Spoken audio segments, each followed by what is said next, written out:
Hello and welcome to Start Select from GameSpot UK. I'm Guy Cocker. And I'm Jane Douglas, and every fortnight we bring you the best in gaming news, interviews and competitions direct from our London studio. And coming up this week, we unbox the shiny new Xbox 360 and feast on the goodies inside. We check in with Mark Walton and his 3D TV to see if 3D really is the future. We meet up with Bethesda to talk about its upcoming game, Hunted the Demon's Forge. And we give away copies of Dance on Broadway. But before we get to all that, let's run down a couple of interesting news stories. The first one was Warner Brothers registering a ton of new Batman domains. Some 15 unique URLs were registered on July the 7th, and all of them are related to the Batman lexicon. We've got a few here: BatmanNewArkham.com, ArkhamCity.com, BatmanBrokenGround.com, including more strange left field ones, Where'sBruceWayne.com, and StopMayorSharp.com. Jane, what do you think? Okay, well the last two you mentioned, they're going to be viral campaigns to advertise whatever the game ends up being. I was pretty sure it was going to be a kind of Gotham, I don't know, slightly more free roaming version of Arkham Asylum. I don't know, but ArkhamCity.com, that would suggest, yeah, maybe like a Gotham-based game. And Broken Ground, I don't know. New Arkham, maybe a new hospital, new asylum, I'm not sure about that. But I'm not a huge Batman aficionado, so I don't know, maybe some of these relate to graphic novels that I'm not aware of. Right. Yeah, what do you reckon? I think they're covering all their bases. Pretty Maybe much. trying to throw some people off as well as to what the next game could be. You know, it's starting to ramp up to when we might actually hear some information about the game. So some of it might just be, like you say, viral marketing campaigns. My bet is on something like Arkham City. I think something, or New Arkham. I think it's got to be. It might still have to have Arkham in the title because everyone remembers. For the recognition. Yeah, Arkham Asylum, but I think it's going to be in the city. That's what we've seen so far. But you've picked out a news story as well. Yeah, my favourite story the last few days. BioWare has confirmed Dragon Age 2, saying that the previously announced new Dragon Age project will be a full sequel, and they set a March 2011 release window for it. So yeah, Dragon Age 2 set over a 10-year period, and we'll see the player transform a Blight survivor, Hawk apparently, from a destitute refugee to a revered champion of the land, with new combat mechanics for the game's 3 classes, as well as an entirely new cinematic experience. So it's no understatement to say that you're massively excited about this. That is no understatement at all. I am extremely excited about this. Yeah, no, I was a little bit disappointed there wasn't anything at E3. Maybe it was a little bit too early back then. But I was slightly disappointed that it's not like a straight continuation of the original game, in fact, because it's not like I'd sunk 60 hours into those characters and wanted to know what happened to them or anything like that. But whatever, I think I will be sold what happened. It's a BioWare RPG, so I'm pretty excited about that. So we don't know anything about it really at this point. It looks like it had maybe a new art style. I don't know. Yeah, well, I mean, it's a few bits of concept art, which, you know, is not necessarily an indicator of the final art style, but I did hear kind of whisperings of a new art style, which is, you know, all for the good. Graphics, I don't think were the biggest strength of Dragon Age 1, so I'm fine by that. And only 3 classes as well this time. Well, that's what they say. I suspect there'll be talent trees. I'm not looking for it to be like a really dumb RPG. I expect it will be a little more sophisticated than that. All right, good stuff. Well, you can catch both those news stories as well as many more over at gamespot.com/news. The new Xbox 360 Slim was announced at this year's E3, so it was with no small amount of excitement that we actually received the console this week. I have it in my hands here. Microsoft sent us one of the first batches of the console, which launches today at time of recording, and we've got it here to show off. So Jane, you've had a look at the machine. It certainly is quite slinky. It's shiny, isn't shiny. it? Yeah, it is real shiny. What are your overall impressions? I like it. It's not actually, first of all, it's not called the Slim. Whatever you've heard, it's not the Xbox 360 Slim. You say it's officially, it's the Xbox 360 S.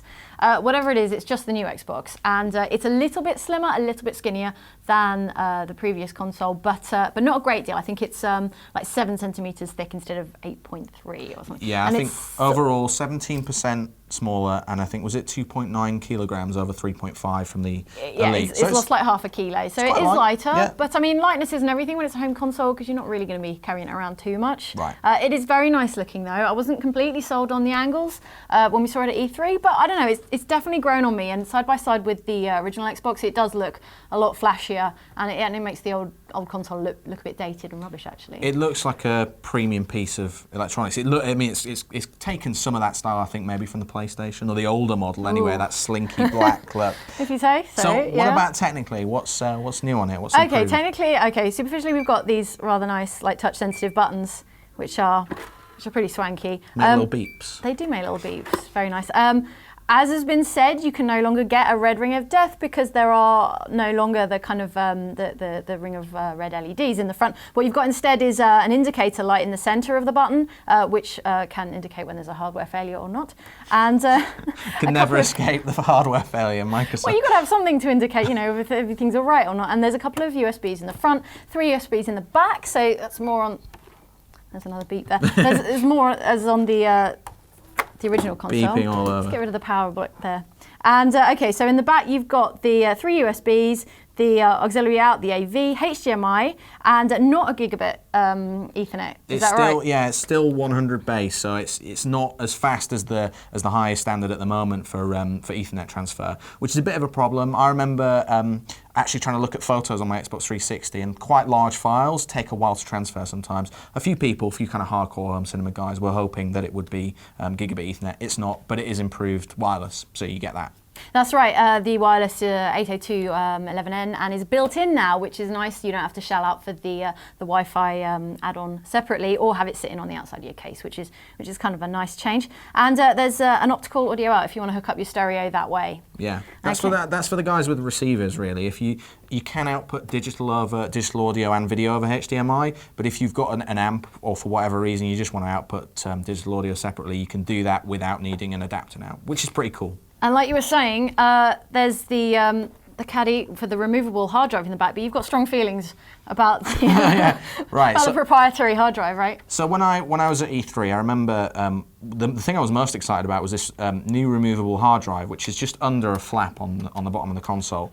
You pull it out, it comes out fairly easily. It is internal, but it comes out fairly easily. Basically, this is a 250 gig hard drive, a laptop hard drive, which is in a proprietary caddy. So you can see the connectors on it actually are very similar to what you get on an external hard drive.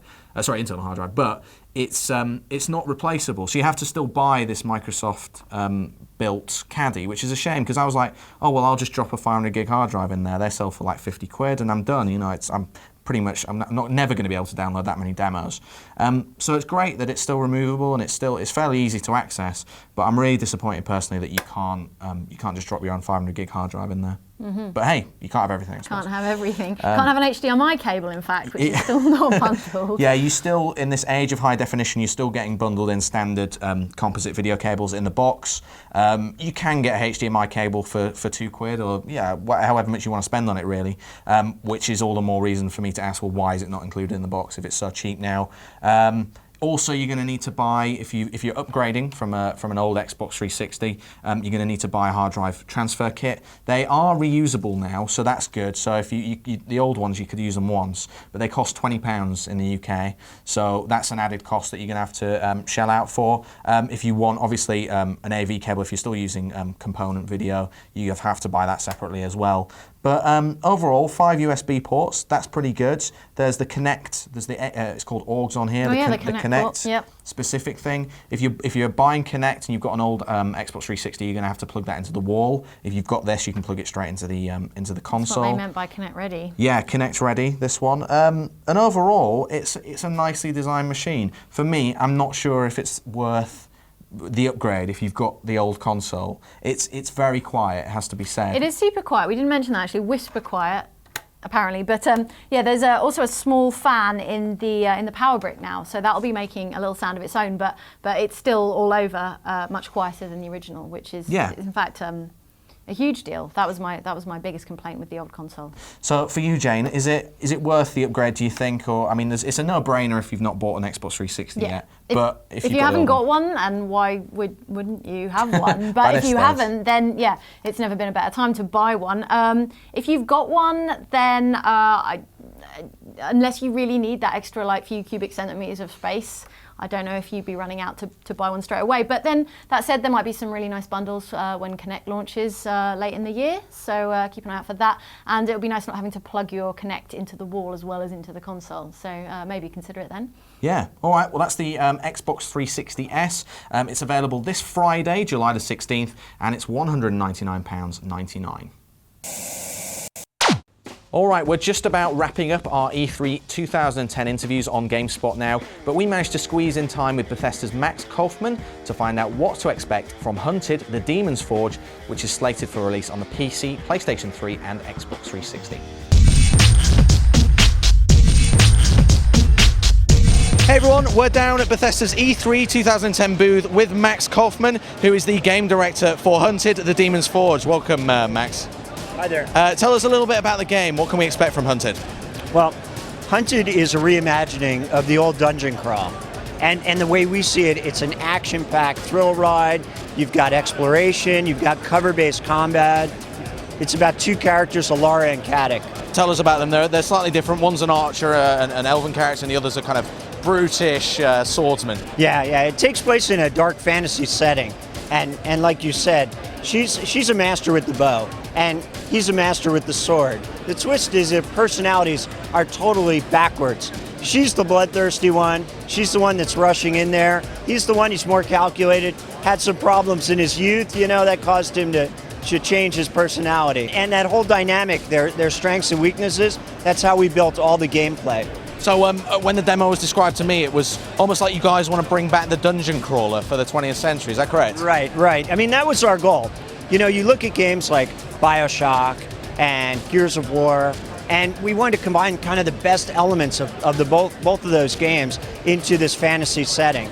And then we injected this optional exploration path that, for the players who love that old school, searching for weapons, searching for treasure, you can do that. But if you want to just go through it fast-paced, kind of do more of the action path, you have the option to do that as well. So you mentioned Gears there. It's got the kind of, the cover system, the roadie run, the things you expect from that genre. Tell us why you took those on board. Well, I mean, we're using the Unreal Engine.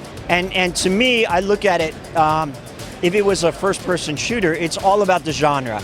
And that's the way we look at it. It's all about fantasy, but having that fast-paced action, something that's really fun, easy to pick up. A lot of the demo, and I assume a lot of the game, will be about this co-op element, using two players to solve each puzzle. Right. So tell us a bit about how that's going to work. Right, well, the dynamic of the two characters, because they are so unique, is they have special abilities. He can push large objects, she can shoot down like ropes, light her arrows on fire. So all the puzzles are built around this system. And it's the same way we balance the AI. He has strengths and weaknesses, and so does she. So it's kind of this dance between the two characters, and the way that we put you in situations where she's going to get overwhelmed by melee guys, he has to rush in and help her, and all the spells and abilities are co-opable. We see the huge characters actually just behind us. There was one occasion on the demo where I was able to change between the characters quite seamlessly with the other person. Is that going to be the case through the whole game, and is there going to be more characters? Yeah, well, we have change points. The story's about the two characters, Alara and Caddick, but if you're playing cooperatively, you're still leveling up both of your characters. So you can be playing with a friend and say, hey, I want to switch to Caddick, and you can play Caddick, and then at the next change point, switch to Alara. So it's really a cool, interesting dynamic. So the game is unfortunately behind closed doors here at E3.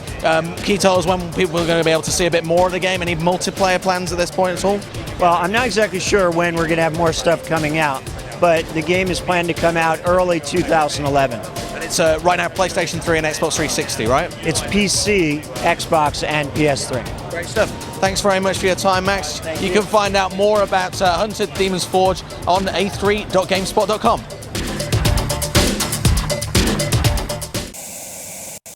All right, we are joined now by Mr. Mark Walton, who, as you can see, is in full 3Ds. That's right. Mark, you were 2D before, now you've got depth. Everything's got depth. Everything is sticking at me, and it's just amazing. There's no need for you to wear the glasses everywhere you go, though. I like the look. In fact, I quite like the glasses over the glasses look. You see, just rocking the new fashion. Yeah, exactly. You, Naomi Campbell, jet setters, trendsetters even. Yeah. So as you can tell from the 3D glasses, Mark is the lucky recipient. He's got his dirty little paws on a Samsung 55-inch full HD 3D ready LED TV. It's a bit of a mouthful. It's immense. Which for logistical reasons we can't physically get into the studio here. But you've been playing with it. We've got some Sony 3D games as well because they're out there now. You can buy them, yeah. You can buy them or get them free with a Sony 3D TV. So tell us about your experience so far with 3D. Is it the future?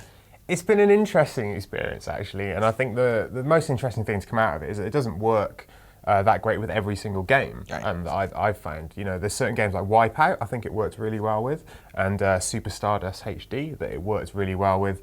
Less so with MotorStorm, I think. It didn't lend itself as well to that genre of game, but I think it's kind of something that people get on board with.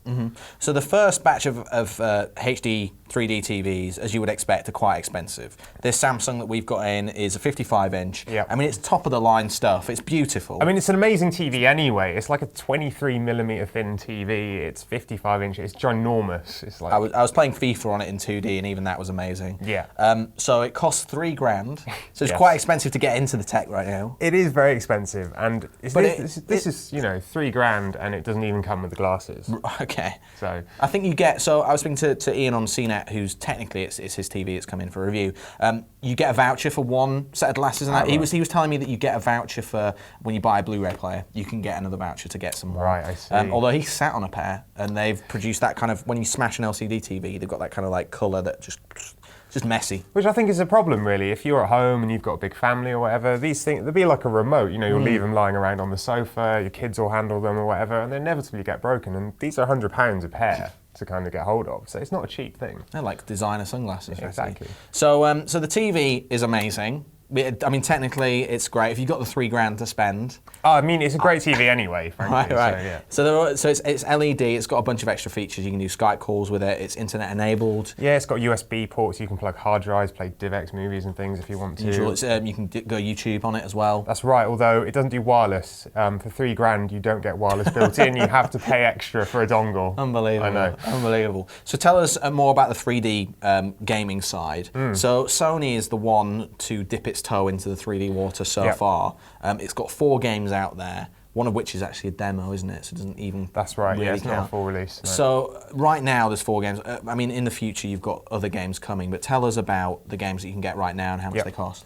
So one of the games I played was Wipeout, which was really, really good. What the glasses and the 3D did to that is that you could see, it kind of gave depth to the track, so you could see really far back as you were driving along, which was a really, really interesting experience. One of the others was Super Stardust, like we mentioned earlier, and the 3D on that works really, really well. You kind of have the globe in the middle, and everything else kind of just sticks out on top of it, so you get that kind of depth as well. The one that we said didn't work as well, but given that it's just a demo at the moment, is MotorStorm. And on that, the cars kind of drive past and things fling out in your face. I didn't feel like it added very much to the game. It didn't make you feel like you were kind of more in the game, or that you kind of were. It was easier to play effectively. Right. You could see cars coming by you. It was exactly the same in 2D.